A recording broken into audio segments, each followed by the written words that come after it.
नमस्कार प्रिय विद्यार्थियों, वीके नॉलेज इलेक्ट्रिकल में आप सभी का स्वागत है। ITI CBT exam electrician second year वाले बच्चों के लिए थ्योरी की इंपॉर्टेंट क्लासेज हम आपको डे बाय डे प्रोवाइड करवा रहे हैं और सिक्वेंसली ये हमारी क्लास नंबर 7 है। इससे पहले 6 क्लासेज हम आपको कंटिन्यू प्रोवाइड करवा चुके हैं। अगर इसी क्लास से हमारे साथ जुड़े हैं तो जाइए, चैनल पर प्ले लिस्ट बनी हुई है और उन प्रीवियस 6 क्लास को भी ज़रूर अटेंड करके आना। विश्वास दिलाते हैं आपके एग्ज़ाम पेपर में ऐसे ही क्वेश्चन आपको देखने को मिलेंगे। बहुत अच्छे से पढ़ लो इन क्वेश्चंस को। 100% नंबर यानी जो थ्योरी में आपके 38 क्वेश्चन आएंगे, 38 में से 38 आप सही कर पाएंगे, ऐसा हम आपको विश्वास दिलाते हैं। वर्ष 2021, 22, 23 पिछले 3 सालों से लगातार हम आपके सीबीटी एग्ज़ाम को फॉलो कर रहे हैं। हालांकि अभी हम आपको टॉपिक वाइज क्लासेस दे रहे हैं। जैसे ही एग्ज़ाम नज़दीक आएगा तो बस वही क्वेश्चंस बताएंगे जो एग्ज़ाम में बार बार रिपीट हुए थे। सो चैनल से जुड़ना बहुत ज़रूरी है। चैनल सब्सक्राइब कर लीजिए। जैसे ही और फर्दर क्लासेज होगी तो वो भी आपके सामने आ जाएगी, आपको उसका अपडेट मिल जाएगा। डिस्क्रिप्शन में लिंक दिया गया है, हमारा ऐप डाउनलोड करो। वहाँ पर आपके आईटीआई सेकेंड ईयर के फ्री टेस्ट भी अवेलेबल हैं और आप चाहें तो पेड टेस्ट भी ज्वाइन कर सकते हैं, जहाँ employability skill, workshop, calculation, engineering, drawing और थ्योरी के चारों के आपको मॉडल टेस्ट मिलेंगे। सो डिस्क्रिप्शन में लिंक है, ऐप डाउनलोड करके ज़रूर ज्वाइन कर लीजिएगा। इस वीडियो को लाइक ज़रूर करें। अभी तक आपने लाइक नहीं किया है तो वैसे तो कर दिया करो वीडियो शुरू होते ही, और अपने दोस्तों तक पहुंचाइए। जो भी आपके फ्रेंड आईटीआई एग्ज़ाम देने वाले हैं, आईटीआई की तैयारी कर रहे हैं, उन तक ये ज़रूर पहुंचा दीजिएगा। आइए शुरू करते हैं और आगे बढ़ते हैं पहले क्वेश्चन से।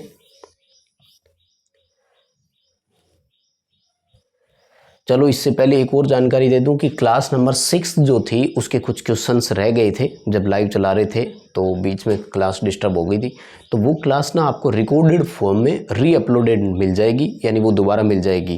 क्योंकि ये 2 पार्ट में कंट्रोल पैनल वायरिंग वाला है, तो उसको भी ज़रूर आप प्रीवियस क्लास नंबर 6 को देख कर आना, फिर 7 को देखना। दोनों से मिला करके एक आपका पूरा टॉपिक कवर होगा।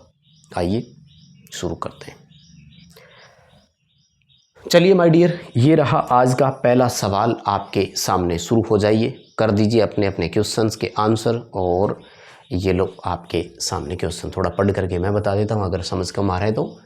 पैनल में कीड़ों और चूहों से केबल की रक्षा कैसे करेंगे? पैनल में कोई भी कीड़ा ना घुस जाए, कोई चूहा ना घुस जाए, इसके लिए देखो पैनल वैसे तो फ्रंट और बैक एंड से, फ्रंट या रियर, एफ और आर नाम से पैनल होते हैं अपने, बंद होते हैं, कवर बंद रखते हैं।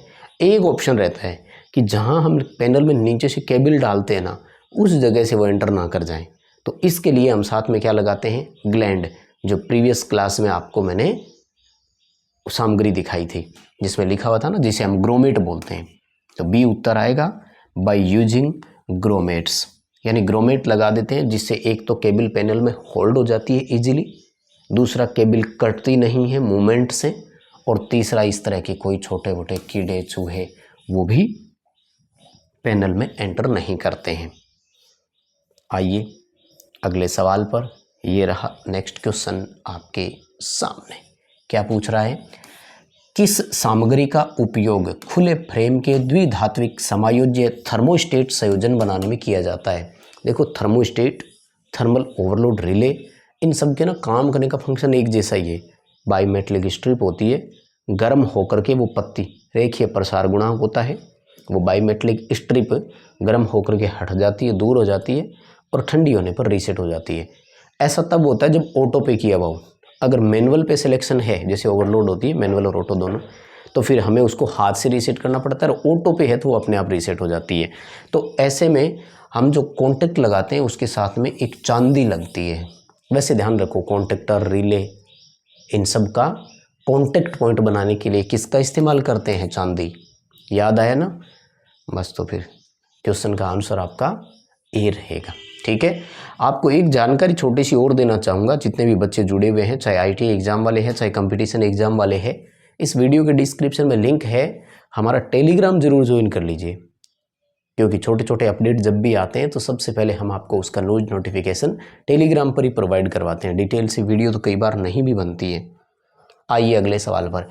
क्या होता है अगर एक ऑटोमेटिक स्टार डेल्टा स्टार्टर के स्टार्टिंग में ही टाइम डिले रिले बंद हालात में मिलती है। इसका मुझे लगता है थोड़ा सा आप इंग्लिश पढ़ लेंगे ना तो ये ज़्यादा अच्छे से समझ में आएगा। वैसे मैं अपनी नॉर्मल भाषा में बता देता हूँ क्या पूछ रहे हैं। वो कह रहा है कि हमारे पास ऑटोमेटिक स्टार डेल्टा स्टार्टर है, ठीक है ना, और इसमें एक टाइमर लगा रहता है, आपको पता ही है कि नहीं। टाइमर का काम क्या है वो मैं बाद में पूछूंगा। वो कह रहा है कि ये टाइमर के जो कॉन्टेक्ट होते हैं ना वो ऑलरेडी एनसी है, नॉर्मली क्लोज्ड कॉन्टेक्ट है, जो चेंज ओवर होकर बाद में बनता है। क्योंकि इस टाइमर का काम क्या है, स्टार को डेल्टा में कन्वर्ट करना, मोटर को स्टार से डेल्टा में ले जाना, इसका काम है। लेकिन वो ऑलरेडी अगर है क्लोज का मतलब क्या है, डेल्टा वाला कॉन्टेक्ट इसका ऑलरेडी बना हुआ है, तो मोटर सीधी किस में चलेगी, डेल्टा में।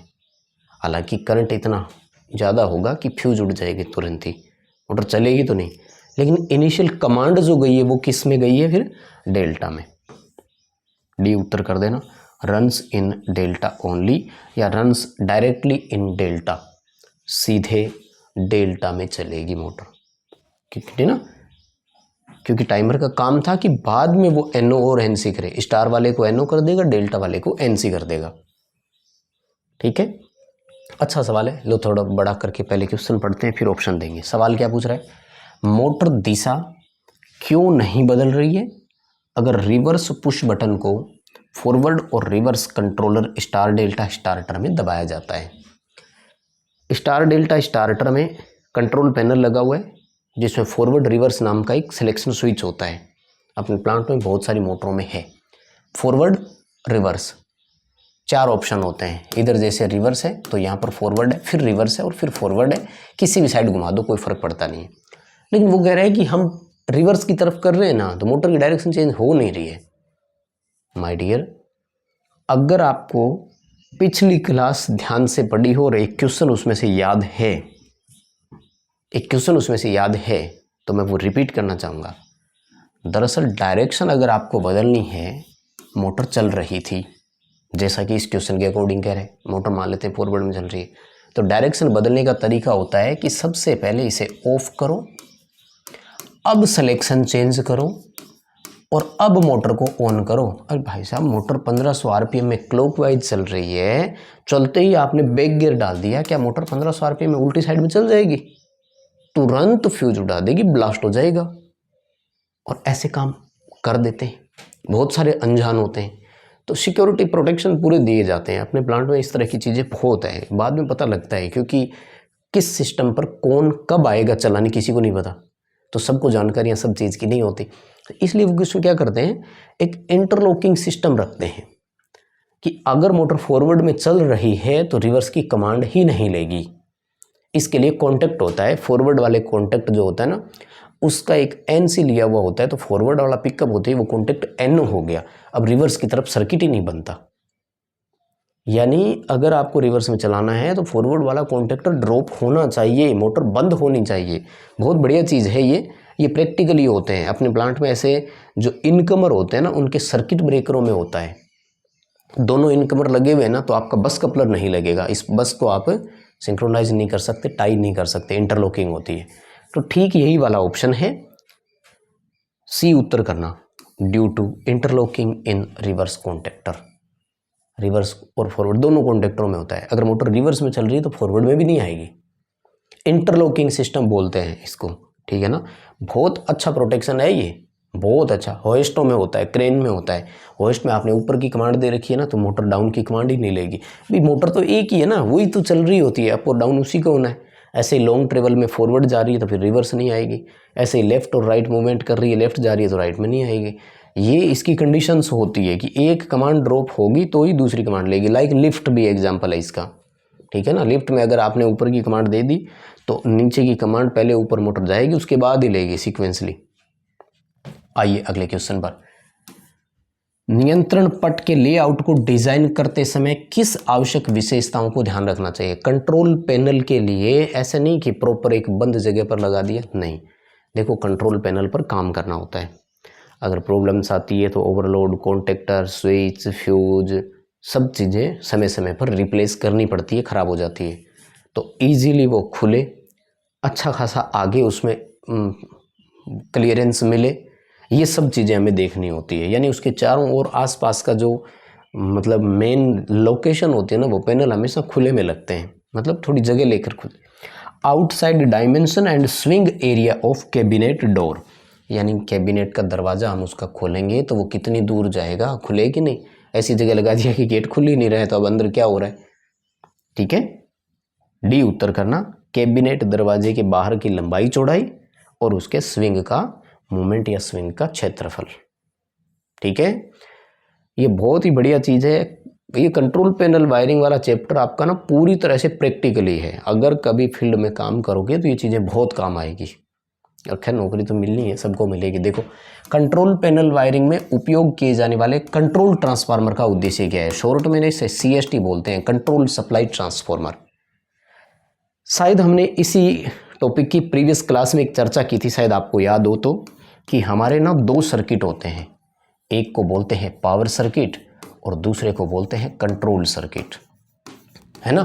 पावर सर्किट में तो सिर्फ RYB 3 फेज होते हैं और जनरली हमारे पास 415 वोल्ट होते हैं पावर कॉन्टैक्ट। LT सिस्टम की अगर मैं बात करूँ तो 415 ही है। लेकिन कंट्रोल सप्लाई अलग अलग होती है माय डियर। कुछ जगह कंट्रोल में वही 415 ही यूज कर लेते हैं, जो कि बहुत कम है, 0.1% के आसपास है। 240 वोल्ट हाँ ठीक ठाक है, लगभग 30-35% इक्विपमेंट में कंट्रोल सप्लाई है। बाकी जितने भी हमारे लगभग 60-65-70% जो इक्विपमेंट बच गए ना, कंट्रोल सप्लाई 110 वोल्ट है उनमें। तो ये 110 वोल्ट कहाँ से आ रही है, तो ये वो ट्रांसफार्मर ही होता है। ट्रांसफार्मर को एक साइड में 2 फेज देते हैं, R और Y जैसे दे दिया, तो 2 फेजों के बीच इसको 415 वोल्ट मिली। अब सेकेंडरी साइड से इससे आउटपुट निकालते हैं, 110 240 हो रही है। तो ये कंट्रोल सप्लाई प्रोवाइड करवाने के लिए होता है। किसको, जो भी हमारे कंट्रोल सर्किट होते हैं, जिसे आप चाहें तो ऑक्सिलरी सर्किट भी बोल सकते हो, राइट। कहाँ है ऑप्शन मिला क्या, ये रहा बी ऑप्शन।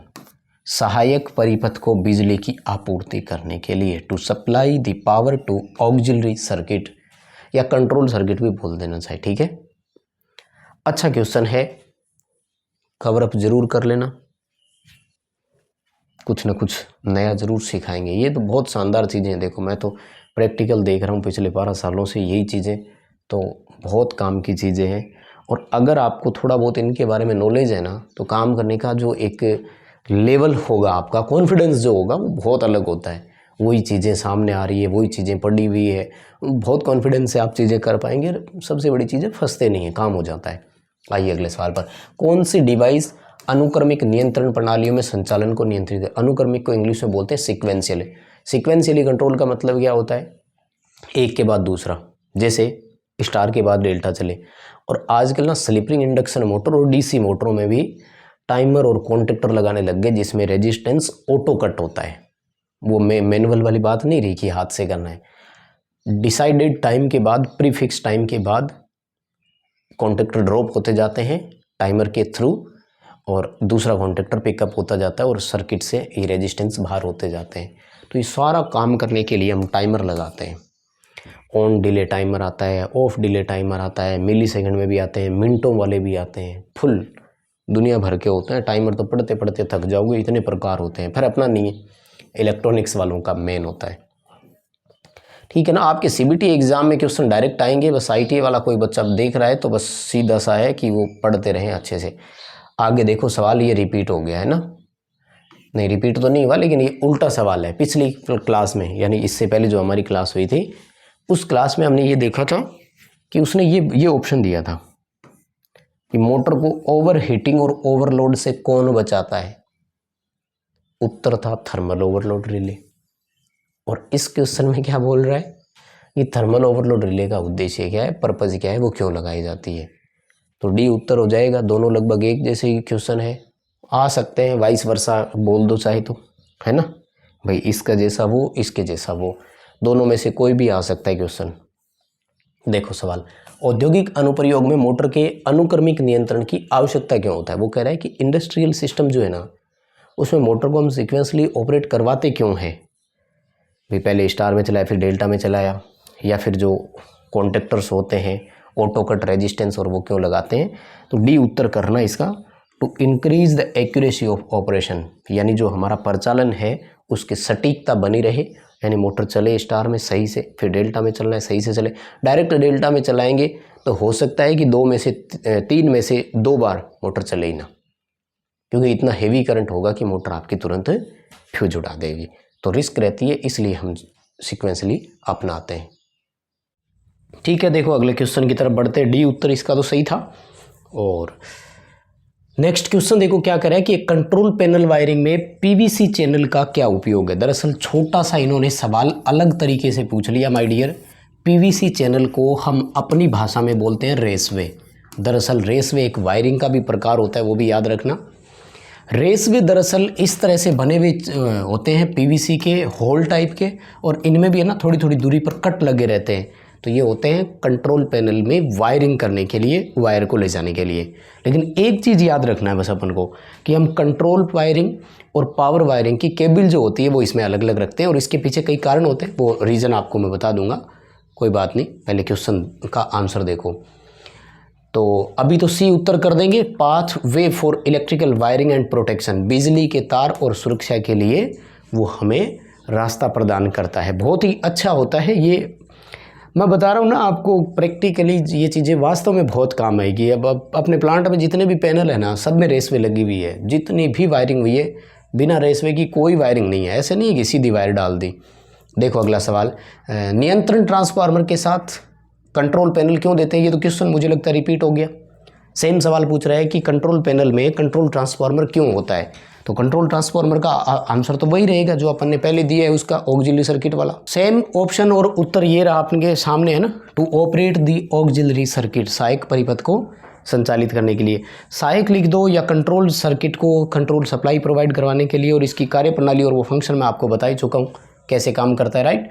आइए अगला सवाल देखो आपसे क्या पूछ रहा है। ये भी अच्छा क्वेश्चन है। ऑटोमेटिक स्टार डेल्टा स्टार्टर में ऑपरेशन जो होता है ना, उसका सीक्वेंस कैसा होता है, ज़रूर आप अगर सोच सकते हैं तो बताइए।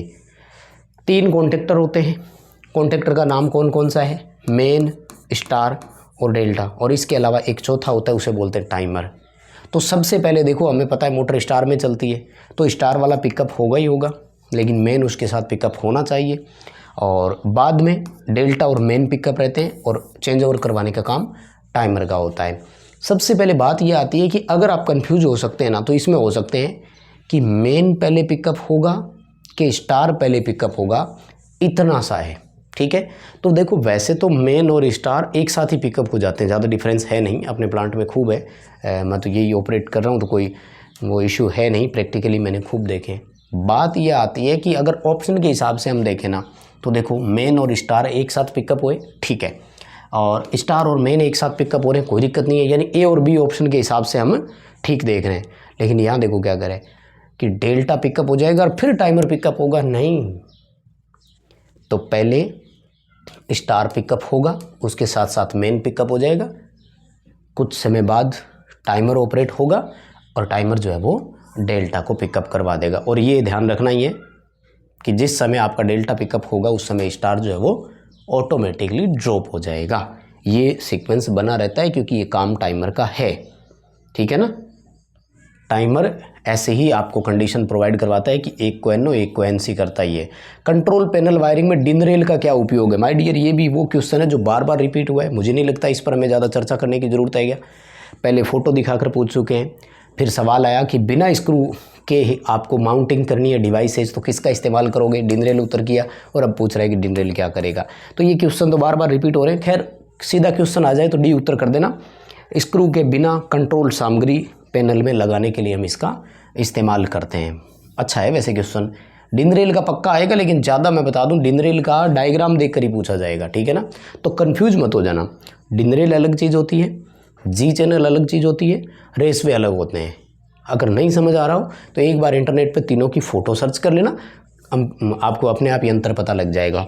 और वैसे तीनों के डायग्राम आ चुके हैं पेपर में, कोई दिक्कत नहीं है। सवाल देखो, पावर और कंट्रोल वायरिंग अलग अलग रेसवे में क्यों जाती है।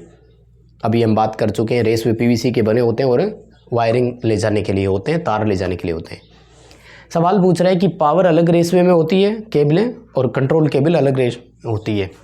मेन चीज़ें ये होती है कि दोनों एक दूसरे को इंटरफेयर ना करें, क्योंकि पावर में जो सिग्नल ट्रांसपेरेंसी होती है वो कंट्रोल वाले को इफेक्ट कर सकती है।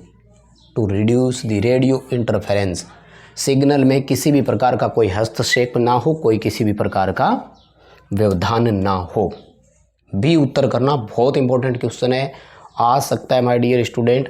अगर आपने इसको नहीं पढ़ रखा है तो इस क्वेश्चन को रट लीजिए, पूरी संभावना है आपके सीबीटी एग्जाम में। बिल्कुल। सवाल देखो अगला, कौन सा डिवाइस पैनल बोर्ड में पट्टियों और गुंथे हुए केबल पर चमक आने से रोकता है? देखो चमक का मतलब होता है, दरअसल इंग्लिश में मैं आपको इसका शब्द बताऊं तो इन्होंने लिखा है फ्लेयर आउट। फ्लेयर आउट का मतलब होता है हल्की हल्की उस पर ना वो जंग टाइप से लग जाना। हम तो लोकल भाषा में उसे बोलते हैं कि कार्बन आ गया केबल पर। इससे केबल क्या है कि जल्दी हीट होती है वहाँ से और टूट कर अलग हो जाती है। तो इसकी प्रोटेक्शन के लिए ना हम बिना लग के कभी भी कनेक्शन नहीं करते हैं। जब भी आपको केबल टर्मिनल बॉक्स में टाइट करनी है, लगानी है, तो बहुत सारी जगह क्या करते हैं कि सीधा इंसुलेशन छील दिया केबल का, और जो अंदर से कॉपर की, क्योंकि ओरिजिनल तारें हैं देखो प्लांट में तो अंदर से कॉपर की तार को, उसी तार को ट्विस्ट करके बिल्कुल मजबूत कर दिया। अब टीबी में लगा करके स्क्रू इसको कस दिया। लेकिन कुछ तारें तो ओपन रहेगी ना, वो ओपन तारें हीट होती है, ठीक है ना। जो नट के नीचे दब जाती है वो तो ठीक है, स्क्रू के नीचे दब जाती है वो तो ठीक है, साइडों में रह जाती है ना, वो बड़ी प्रॉब्लम करती है। इसलिए वो कहते हैं कि बिना लग या बिना थिम्बल के तारों को कभी नहीं लगाना है, तारों पर कभी फ्लेयर नहीं आएगी। सी उत्तर करना, लग तथा थिम्बल। अच्छा क्वेश्चन है ये, बहुत ही इंपॉर्टेंट है। आइए अगले सवाल की तरफ बढ़ते हैं। डीसी में आपसे पूछ रहा है कि DC 4 कॉन्टेक्टर है, क्या काम आएगा? तो ये भी एक अच्छा टॉपिक बनता है माय डियर, और इसमें है ना DC के टोटल 5 कॉन्टेक्टर होते हैं। तो आप चाहो तो मैं एक एक करके बता देता हूँ आपको, ठीक है, याद रख लेना। और अगर कोई आप में से कंपटीशन एग्जाम वाला है बच्चा तो बहुत इंपॉर्टेंट है। देखो ये आता है रेजिस्टिव लोड के लिए, मोटर के अतिरिक्त जितने भी DC के रेजिस्टिव लोड हो, DC का प्रतिरोधी भार मोटरों के अलावा। नंबर 2 है शंट मोटर की स्टार्ट और स्टॉपिंग। नंबर 3 है शंट मोटर की स्टार्ट और स्टॉपिंग इंचिंग अगर हो रही हो तब। नंबर 4 है सीरीज मोटर की स्टार्ट और स्टॉपिंग। नंबर 5 है सीरीज मोटर की स्टार्ट और स्टॉपिंग इंचिंग ऑपरेशन जब हो रहा हो तो। इंचिंग ऑपरेशन क्या होता है, इंडक्शन मोटर आएगी तब बताऊंगा, लेकिन कंट्रोल पैनल की पहली क्लास में मैं आपको बता चुका हूं इंचिंग और जॉगिंग ऑपरेशन क्या होता है। तो 500 याद रह जाएंगे। केवल रेजिस्टिव लोड, मोटर के अतिरिक्त सभी लोड, शंट मोटर का स्टार्ट और स्टॉप, शंट मोटर का स्टार्ट स्टॉप इंचिंग के साथ, सीरीज मोटर का स्टार्ट स्टॉप, सीरीज मोटर का स्टार्ट स्टॉप इंचिंग के साथ। तो ये नंबर 4 का था। तो नंबर 4 में आएगा आपका सीरीज मोटर का स्टार्ट और स्टॉप, ये रहा starting and stopping of series motor, ठीक है। अगर इसमें इंचिंग वाले के लिए दे देता तो DC 5 होता, सीरीज की इंचिंग स्टार्ट स्टॉप करते। अगला सवाल देखो, किसी संयोजक के संपर्क काम करने के लिए कैसे तैयार किए जाते हैं? कोई भी कॉन्टेक्टर होता है ना, NO से NC होता है या NC से NO होते हैं, राइट। क्या चीज़ होती है इसमें? एक कॉइल होती है जिसे होल्डिंग कॉइल या कॉन्टेक्टर कॉइल बोलते हैं। कॉइल को सप्लाई मिलती है, कॉइल प्लंजर को खींचती है, प्लंजर में स्प्रिंग होती है। अब कॉइल उसको पकड़ कर रख रही है, चेंज ओवर हो गया, ये था इलेक्ट्रिकल। लेकिन जैसे सप्लाई बंद होती है, स्प्रिंग खींच रही है और वापस नॉर्मल पोजीशन में ले जा रही है, ये था मैकेनिकल। इसलिए इस पूरी व्यवस्था का नाम है इलेक्ट्रोमैकेनिकल व्यवस्था। क्या नाम है? इलेक्ट्रोमैकेनिकल व्यवस्था। क्या उत्तर करोगे इसमें? बाय ऑपरेटिंग इलेक्ट्रोमैग्नेटिक और बाय यूजिंग बायोमेट्रिक स्ट्रिप नहीं आएगा, मैनुअल नहीं आएगा, बस ठीक है फिर तो सी उत्तर करेंगे। By operating electromagnetic to the change of position, स्थिति बदलने के लिए विद्युत चुंबकीय व्यवस्था का हम इस्तेमाल करते हैं। यानी विद्युत चुंबक जब तक रहती है तब तक वो काम करता है। माय डियर, कॉन्टेक्टर का फिर क्वेश्चन आ गया, 4 याद रखने पड़ेंगे इसमें भी। AC प्रतिरोधक और प्रेरक भार को शुरू करने और रोकने के लिए किस कॉन्टेक्टर या किस ड्यूटी कॉन्टेक्टर का इस्तेमाल करते हैं? देखो इसमें भी ना टोटल 4 होते हैं, मैं आपको चारों ही बता दूं। सबसे पहला है AC में जब केवल रेजिस्टिव लोड हो, लाइक हीटर हो गया, फर्नेस हो गई यानी भट्टियाँ हो गई। नंबर 2 है आपका रेजिस्टिव और इंडक्टिव लोड, जैसे स्लिप रिंग इंडक्शन मोटर। उसके बाद में वो कहता है कि हाईली इंडक्टिव हो, जो कंटिन्यू चल रहा हो और उसकी ब्रेकिंग करनी हो।